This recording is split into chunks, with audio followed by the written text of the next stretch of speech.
Hi, everyone, and welcome again to the Path to Profit podcast. I'm Brad Dobson with my wife, Dr. Minette Riordan. Lovely to welcome Whitney Freya today to talk about creativity. Hi, Whitney. Hey, how are you guys doing? We're doing awesome. Excited to have you on the show today. So we always start our show with a quote, and this one is from one of my favorite books, which is Live Boldly by Marianne Radmacher. So if you're on the YouTube, you can see that, but if you're listening, you can't see her cool cover. Totally a creative artist, painter, writer. And she had a quote by Oscar Levant in the book that says, "It's not what you are, it's what you don't become that hurts." Ooh. Yeah. That's deep. Wow. Yeah. So that one was the one that struck out for me today. It's not, let me say that one again. It's not what you are, it's what you don't become that hurts. So we just got off another interview with a colleague of ours, Linda Patton, where we were being interviewed on her radio show about a healthy entrepreneurial mindset, and creativity is such a big part of that. It's a big part of the Path to Profit Academy. You guys have been hearing us talk now for 24 episodes. I think this is episode number 25 about creativity and all the different aspects of that. So we're extra excited to welcome Whitney Freya to the conversation today on creativity and business. So let me share a little bit with you about Whitney and why she's here today. So I love this. Whitney Freya is a full color presence in the arena of spiritual teachers in the self-help movement. She has published 2 books on personal creativity, including The Artist Within, A Guide to Becoming Creatively Fit. It's an awesome book. I highly recommend it. She is devoted to helping people use art making as a spiritual practice and expressive living. She uses art as an energy work medium of the imagination and as a way to connect to the subconscious and source energy, allowing for new healing insights and personal growth. She is considered a muse for guidance and ways to tap into creativity as the pure language of our souls. She has appeared on tons of summits, including ours a year or so ago, alongside of just incredible people like Dr. Wayne Dyer, Donna Eden, and more. She also has an amazingly awesome program about creatively fit coaching. And her creatively fit coaches are sharing her approach with the world, and over 150 people have gone through this process already around the globe. She's also a mother of 3, a motivational speaker, and my favorite part, a creative entrepreneur, just like us. Yes. Well, you didn't say the paragliding part. Or yeah. Parasailing? Add that into the bio, yes. And a badass chick who does adventures all over the place, including a recent paragliding experience right here in our backyard in Santa Barbara. Yeah, I got to stay with Minette and Brad after my first flying experience, and I've flown here now where I live multiple times. I'm up to 22 flights. Wow. Very nice. I think the snow has kind of ended the season for a little bit, but yeah, it's been amazing. So weird question. It just popped into my head. Is that affecting your art? Like, is it changing your art, your flying? Well, it's changing everything in the sense that, so I look at life as symbolic. Like, everything is symbolic for me. Everything's energy, and images and symbols are where I have gotten to know this language and been able to learn how to process life and kind of see the deeper layers, right? So when I paint on a canvas, like, it's not just a mandala, like, there are layers of intention under this mandala, and it's a meditation. And when I look at it, it reminds me to become present. You know, this yellow Tara here is the energy of abundance and prosperity, which is first the abundance and prosperity of spirit.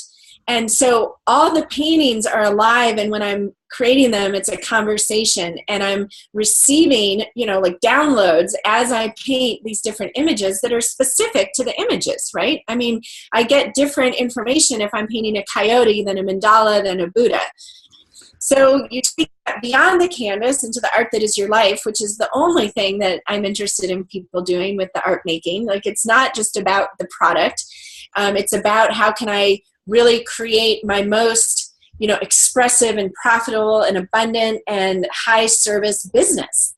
Yeah, right? I love that. And so if you're listening to the podcast, I'm actually going to encourage you to pop over to YouTube or go back to our website, pathtoprofitacademy.com/podcasts, so you can find the YouTube link so you can see Whitney's beautiful art in the background, because your paintings are meditations to look at, as well as I know they were to paint the process. But would you back up a little bit? You have such a powerful journey that got you to this place and the realization of how impactful symbols were for yourself and how you've taken that work out. Will you tell people a little bit about your journey? Yeah. So first of all, the important thing to remember, because most of you listening are going to say, oh, I can't even draw a straight line. I'm not creative. I can't paint. The whole reason I do this is because of that. Because when you go to the canvas, there's such a transformation as you cross that threshold into, oh, I can do this. Yeah. And the whole reason there's so much energy on a collective level of fear around the blank canvas is because it's transformational. Like our egos, who are programmed to resist change, which we love our egos, but they are programmed to resist change. It's because our ego understands the change that's going to happen when you take back the creative power that you will take back when you make friends with the canvas. Yeah. Right? So the level of fear and intimidation is in proportion to the level of growth and possibility that's on the other side. And will you just share with everybody that you don't have a classical background or training in art, and so part of your own journey? So I started this 20 years ago. I opened an art center with zero art training, zero. I had been told when I was 9 that I had a great eye for color, but drawing wasn't my thing. So from 9 on, I just dabbled and I beaded and I knitted and I did crafty projects. I did not consider myself someone who got the DNA to become an artist. So I would never paint, I would never draw, I would never paint on a canvas. That was not in my future. And literally until I opened the art center, which the only way that happened is because I sold books door to door for 4 summers, which is scarier than opening an art center with no art background. And I had the money, I had no business plan. It was just pure intuition. I had been just literally like the classic divine lightning bolt, given the call to open a place where people could come to develop their right brain muscle so that they could go back out into the art that is their lives and create the change they wanted. It was all about personal empowerment right from the beginning. So even when I opened the doors, I didn't know what I was going to hang on the walls. So I started. That's hilarious. I hadn't even painted when I opened. I had done an oil pastel. So it was not about having the fine art skills. It was about creating safe space for people to come. And I really don't know exactly what was going through my mind, at that point. But it was this feeling like it's happening with or without me. You know how Elizabeth Gilbert talks about ideas are floating around trying to find people? That's what it felt like. Yeah. And the less qualified I was, I actually feel like now the better qualified I was, because for the past 20 years, I've been able to say, I still have no formal art training. Yeah. I still really haven't taken, except for classes at my art center, I haven't taken formal painting classes. And I'm supposed to be able to say that to reassure you listening that this is safe. It's okay. And just from a personal perspective, I will share with people that are listening how much you've impacted my art and helped me reconnect to the canvas. I was dabbling before I stumbled across you, doing lots of drawing and other things, but I wasn't painting. And now it's my favorite thing to do. And we've talked about this before, but one of the things you teach, and I know this is part of the free gift that you're going to be sharing later as well, about this, and this is the connection to business too, about the detachment from the outcome and the fact that you have one canvas and you just paint over and over. Obviously, you have some canvases. We see them here in the interview and on your website. But this concept of painting over and over and over on the same canvas. Can you talk about the freedom piece of that? Right. So what happens is we've been told this story that some people are creative and artistic and others aren't. And if you aren't, then there's just no business. You have no business making art, right? The only reason to do it is to make money. And so the other aspect is that we're so afraid to make a mistake and do it wrong, right? So for me, I have a private client here who came for the weekend, and this is an example. This is her first layer that she's working on. So if you're listening and not watching, Whitney's holding up this beautiful canvas with just these gorgeous splotches of color. Right. So the first step for any of my paintings is literally like just doodling, smearing the paint together, spraying a water bottle, letting the paint drip around. You know, you're just completely making that first layer fun and interesting. Yeah. And then you paint over that. And then you continue to paint, sometimes until you get inspired by something or you see something in there. But getting started is the easiest part. And then what I teach is, in parts of my training, is that you paint over and over that canvas. You can have one canvas that's like your meditation canvas, where you go to connect to this creative vibration that brings you completely present, just like meditation does. They've shown creative and meditative activity produce the same brainwaves. And when you do that as a business owner, I can't emphasize this enough. Your left brain is physiologically responsible for storing everything you've learned up until now. And whenever you learn anything new, your right brain lights up.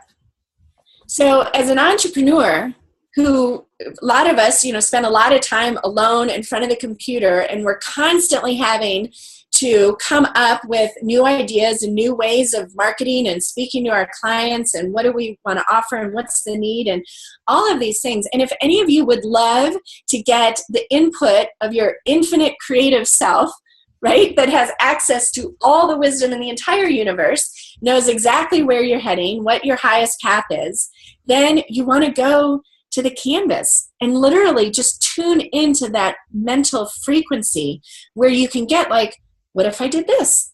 Like the random thoughts come through because you're not in this linear track trying to figure something out. You've softened your mental focus and you can receive the insight and you'll feel it. You all know, I know you've gotten that intuitive hit where it's like, ooh, I am so meant to do that, right? But you get more and more sensitive to receiving that intuitive guidance and then acting on it.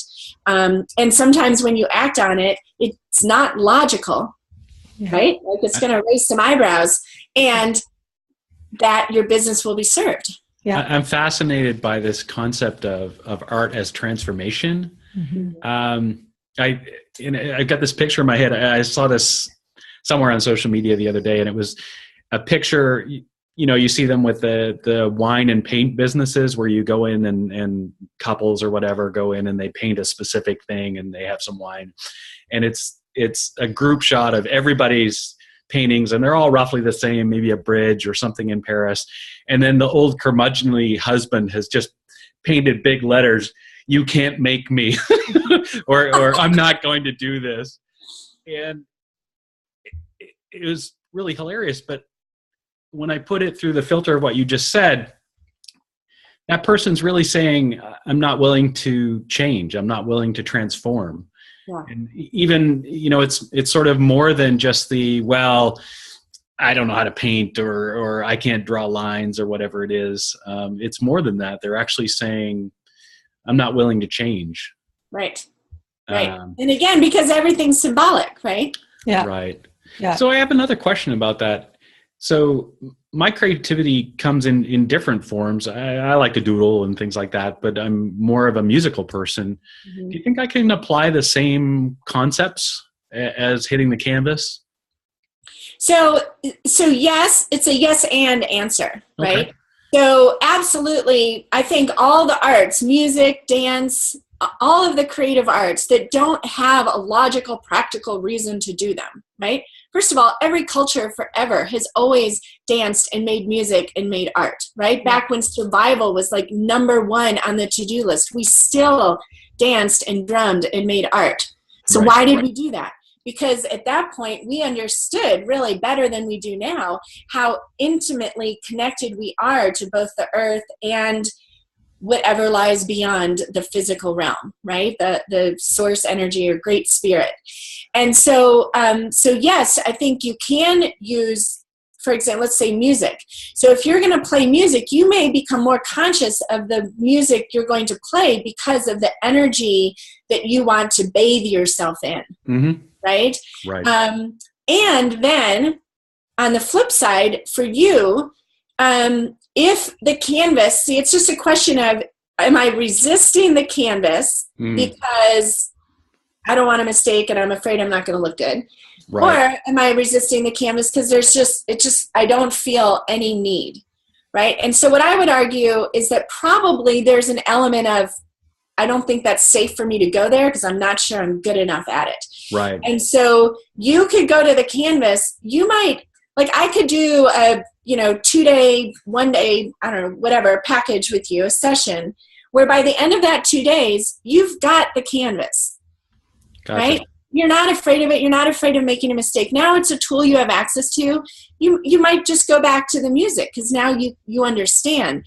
But just making friends with the blank canvas would be a powerful, energetic experience for you that would ripple out into other areas of your life. So I feel really comfortable saying any entrepreneur, especially women entrepreneurs, because we are absolutely here as creative pioneers.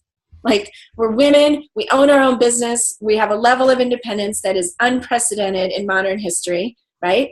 And we're doing things differently. And most of us are doing businesses that are very heart-led and soul-led.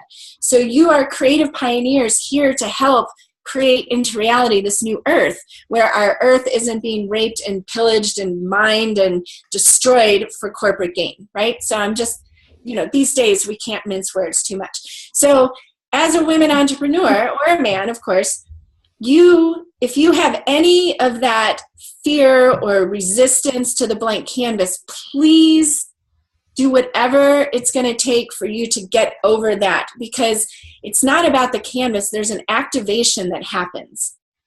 That's really neat. And it's just because symbolically we've been fed this story that only some people have the creative ability, and only if you can make money should you paint. And that's actually served, the system. And that's fine. Now we get to remember the truth. So please conquer your fear of the blank canvas. And at the same time, so I love this, and I'm a huge fan. I bow down to Whitney Freya. I'm a devotee at this point, But at the same time, you're a smart businesswoman. You've had your own business for over 20 years. You've probably built this current business differently than you did your brick and mortar. From the creative perspective, as a creative entrepreneur trying to manage all those brilliant, bright ideas, what's working for you in your business right now? Because I know you have a big email list and you're doing telesummits, you're doing all the things that business people are doing. So even though you speak eloquently and passionately, you're still pretty grounded in practical reality as well. Can you just talk about that a little bit? Yeah, I got divorced 5 years ago, and I have to make a living doing this work, right? So it's absolutely very practical. And, I have found a couple of things that have really helped me. One is intuitively being able to recognize when I'm being given like this golden nugget of business advice from, just say, my higher self, and have the courage to follow that. Mm-hmm. Is huge. Collaborating with other business owners and entrepreneurs is huge. Right now the collaboration element is where we're all headed. Yeah. And it's serving the highest and greatest good of all together. We can do it better together. And then for me, the biggest part of my business that has helped me financially has been my Creatively Fit coaching certification. And my passion for that work and that group of people, as you know, Minette, is so deep. And what I really feel like we're doing is we're remembering that we agreed to reconnect, to awaken and activate this new creative story. And then because it's a certification, it makes our left brains happy and gives us the belief that now we can go out into the world and activate other people into this level of creative story, right? So for me, it's about like teaching a man to fish. Like, I don't want to just give you a fish. I want to teach you how to fish so that then you can go out and teach other people how to fish. Because anything that we want to change, anything, is going to require a creative muscle, or creative spirit, the creative, mindset. That's what creativity is. It's not just painting pretty pictures and being Martha Stewart. Creativity, what got us here, and it's what's going to get us out of a lot of what we've created, right? And we have to bring ourselves present so that we detach from the way things have been done up till now and the fear of what's coming in the future, and just ground in what we know is truth, that we have to preserve our earth, that we cannot have sexual slavery, that children have to be fed. You know, these are basic truths that we're coming into. Like, it's going to be really exciting. And it's going to be the creatives that pave the way. And, you know, we've just become painfully aware of that in the United States, that we're all going to have to chip in. Yes. That's so a great true. way to put it. So true. How much time are you able to dedicate to your own personal practice, your own personal art, that's what continues to not just transform you, but give you the downloads that you need to make the business work? Right. So here's an important concept about that. Two things. And I teach this over and over. I love this teaching. So one is that time is cyclical. Like, can we just acknowledge that? Like, we live on this round planet that's spinning and rotating through the universe, and we have night and day and seasons, and everything cycles. And then we have this expectation that we're supposed to do everything like every other day or every Wednesday or and then we beat ourselves up when we skip a day. And it's just like, it's just going against the natural cycle of things. So I tend to have cycles, you know, and I'll go through a more intense painting cycle. And then when the thought crosses my mind, like, oh, I haven't painted a canvas in a while, which could be a week, it could be 2 weeks, honestly. What I know is that means I'm coming up on a painting cycle. It's not the sign to beat myself up for being lame and a fraud and, you know, all these things. It's like, that's a great way to look at it. I must be coming up on a painting cycle. I love that. Yeah. Because I beat myself up a lot when I'm not doing the things that I need to. That's a fantastic way to look at it. Really stop that. Well, and Thank it's, you know, there's so much right now in, like, we're big fans of Flipboard with lots of curated articles, and there's books coming out left and right, and everybody's really honing in on this morning routine and what the most successful entrepreneurs do differently than everybody else is they have a consistent morning routine. So I'm curious, one, if you have a morning routine, but I also love that reflection of that routine cycles along with everything else. Yeah. Yeah, no, actually, my morning routine is that I do not check any computer, email, anything for at least the first 2 hours, usually until 9, unless there's something, you know, I have to do. But typically, I do not engage the logical to-do, busy aspect of myself until after I've either meditated, yogaed, painted, read. Like, it's one of those things that I do with my coffee. And I find that, and hiking. And I find that when I start the day that way, everything flows better. Yeah. And if I start and engage that stress, which inevitably, if I open up email, there's going to be like, such and such didn't get this email, or my login isn't working. And, you know, I just, so I don't do that until my day is firmly rooted in all good, present, creative energy. I love that. That's so clear, super clear. And I love that you have a variety of activities that you cycle through and that you just trust on any given day that you're doing the right one, whether it's painting, yoga, hiking, meditation. And you live in an incredibly beautiful place. Whitney lives in Eastern Oregon, right? Pretty much in the wilderness, and you have incredible access to being outside in nature. How important is nature to your process and to supporting your growth in your business?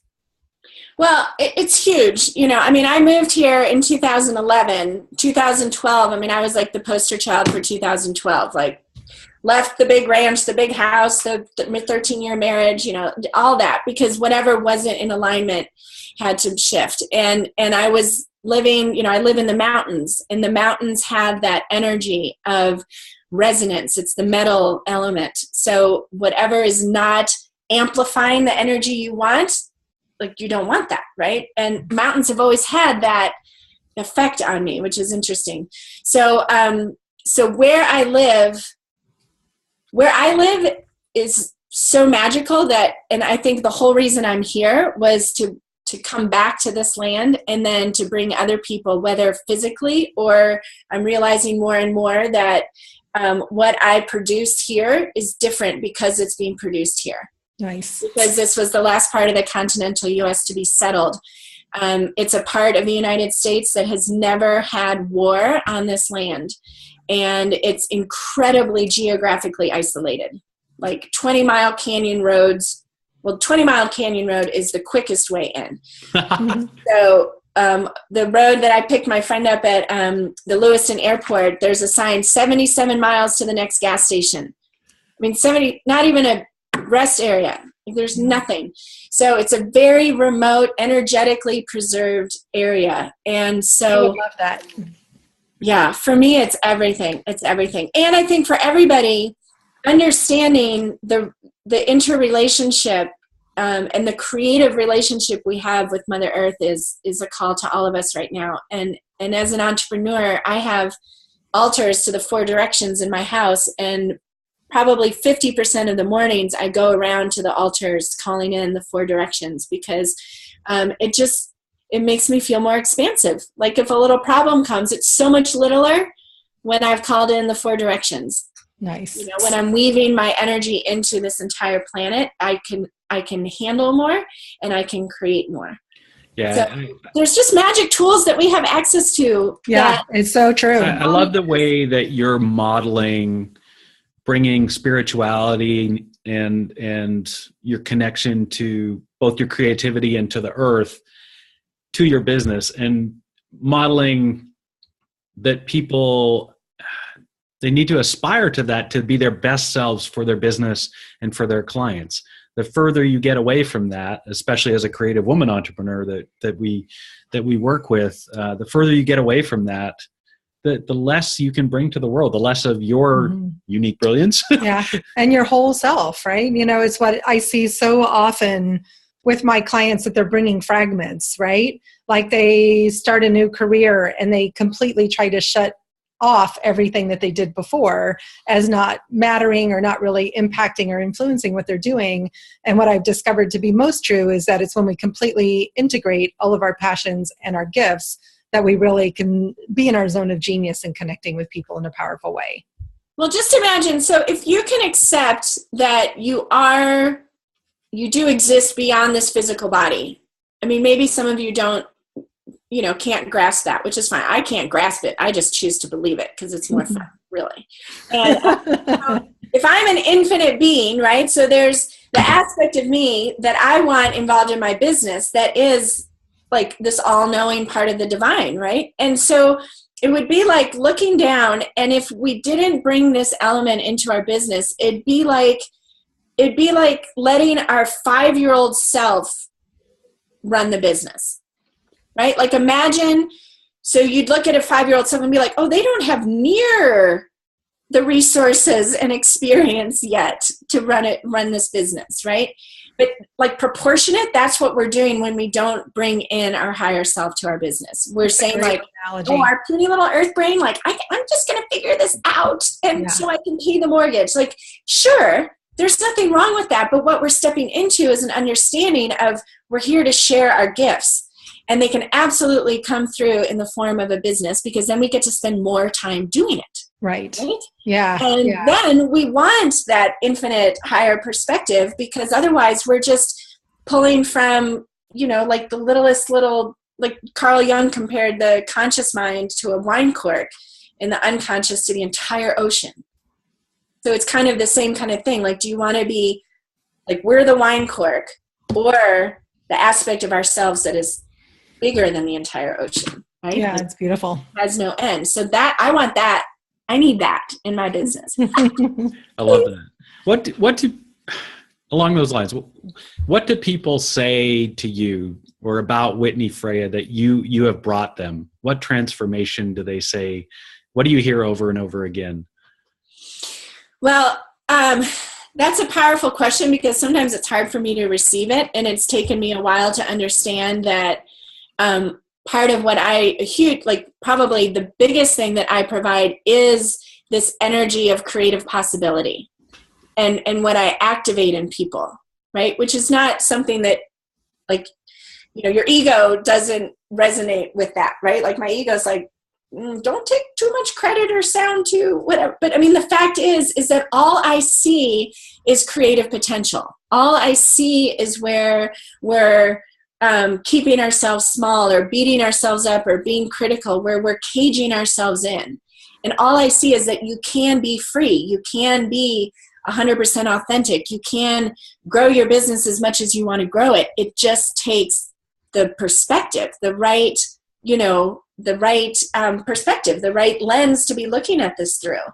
And we have to get out of our individual stories and baggage and limiting beliefs in order to do that. And I'm doing that. I mean, I have gobs of limiting beliefs, Don't we all? I recognize it's my job to choose what I want and then allow those old stories to fall away. So that's the biggest thing. I mean, people say I've changed their lives, and it's because they're looking at everything differently now. Yeah.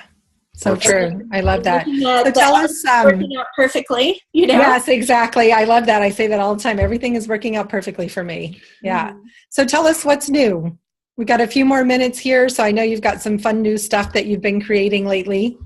Right. So I've been really taken over by the power and the significance of the end of this 9-year cycle that we're experiencing. So 2016 numerologically adds up to 9. If you all think back to your 2008, what was going on in 2008? What new began? What ended? It was not a fun time. Pardon me? That was when the economy was crashing. It wasn't a fun time. Exactly. It was a threshold moment for a lot of people. Yeah. For me, going back to the flying thing, 9 years ago, November 2007 was when I fell off the horse on the first visit to our property in Oregon. I fractured my pelvis and sacrum in 6 places. 9 years ago to the month, I flew for the first time. Right? So I went from like grounded and broken to flying and independent and free. Yeah. So that's been the journey of the 9 years. And then the call, what really has me so fired up is that what we bring into the next 9 years is up to us. Mm-hmm. So we can bring, the story, the unforgiveness, the limiting beliefs, the tension, the conflict. I've been dealing with stuff with my parents. They're like, a lot of stuff has come up this fall so that I could observe it and be like, okay, I'm going to heal this. I'm going to approach this from my master self as much as possible. I do not want to take this into the next 9 years. This is not a part of my next 9 years. And so I've created Sacred Circle Day, December 28th, and then kind of the encore on December 30th. So there's plenty of time for people to join in, where we're going to spend 2 hours, 2 different 1-hour sessions, looking back on the last 9 years, gratitude for what we've learned, recognizing what we've learned, acknowledging what it is that got us tripped up, in between sessions, writing letters, burning things, like whatever we need to do to wrap up the next 9 years and be like, I learned and I am choosing consciously what I then bring into the next 9 years, which is the following 2 hours. So it will include everything from lying down and listening to, singing bowls and visioning into your highest dream for your next 9 years, as well as working with symbols or yantras that will help anchor what it is you want, identifying limiting beliefs. And so we're spending, a full day to really honor this threshold. And that sounds so cool. That's fantastic. So and it'll be recorded and, all of that. So anyone can join. It's only $99, of course, 99. And, but the thing is, the more of us that can consciously look ahead and send our energy towards what we want, because it's what the possibilities are frightening, right? So if we stay focused on the frightening, that's what we're going to get. Mm. The more of us that focus on here's what's possible, here's what I choose to see. We don't have to know how it's going to happen, right? This is law of attraction. But we have to spend the time to really visualize for ourselves and for our planet. In fact, we just launched a free group on Facebook. It's called the Dreamtime Collective. And every month we're going to have a theme. visioning, dreaming into the best possible future for our planet. So we're starting in January with Mother Earth. Then we're moving into women's rights, and we're going to, we'll be sending peaceful energy to Syria. Okay, the kids are here. I hear them. problem. So how can people sign up for the Sacred Circle Day? So go to whitneyfreya.com and submit your, share your email, and go to my Facebook page at the Whitney Freya Canvas. I have lots of videos. I've been doing a lot of education around how to recognize what's coming up for you at the end of this 9-year cycle and how to look ahead.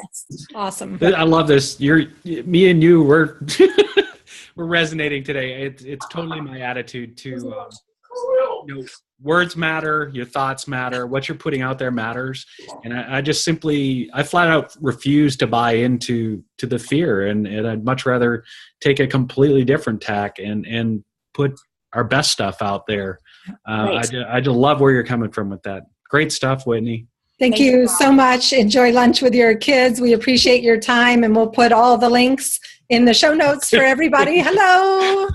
There's one of our kiddos, for those of you that are watching on YouTube, wondering, who are those crazy people standing in the background? I'm